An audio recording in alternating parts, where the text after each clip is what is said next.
मैं आपको कुछ बेहतरीन पॉलिटिकल कहानियां सुनाऊंगा।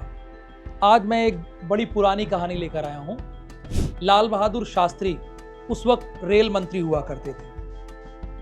तो उन्होंने ये बात कभी अपनी मां को बताया नहीं था। उस वक्त टेलीविजन और अखबार उतने थे नहीं कि सर्कुलेट हो जाए, लोग जाने। वो अपनी मां से हमेशा यही कहते आए कि मैं रेलवे में काम करता हूं, जबकि वो रेल मंत्री थे।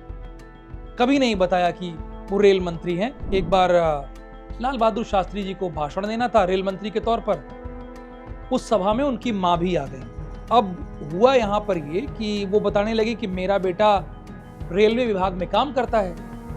अब जो अधिकारी वगैरह थे वो चकित हो गए कि अब वो तो रेल मंत्री हैं और कह रहे हैं कि रेलवे में काम करता है। अब ये बात फिर लाल बहादुर शास्त्री को बताई गई, यानी उस वक्त के रेल मंत्री को बताई गई।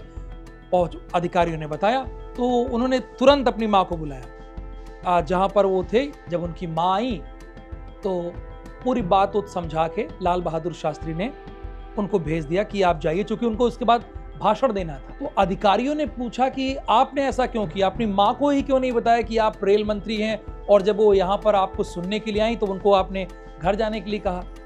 तो उन्होंने कहा कि देखो, अगर मेरी माँ जान जाती कि मैं रेल मंत्री हूँ तो वो मुझसे एक आध दो सिफारिशें करती, किसी का काम करवाने के लिए कहती, और मैं अपनी माँ की बात को कभी टाल ना पाता। ऐसे में मेरा काम प्रभावित होता। एक जमाना वो था और एक जमाना आज का है।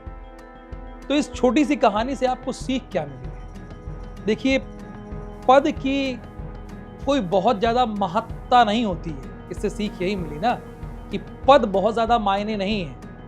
आप अपने कार्य को लेकर कितना सीरियस हैं, मायने ये रखता है। आप अपने काम को लेकर कितना डेडिकेट हैं, मायने ये रखता है। लाल बहादुर शास्त्री ने हमें यही सीख दी है। कुछ ऐसी और कल कहानी के साथ आपसे मिलूंगा। तब तक के लिए मुझे अनुमति दीजिए। नमस्कार।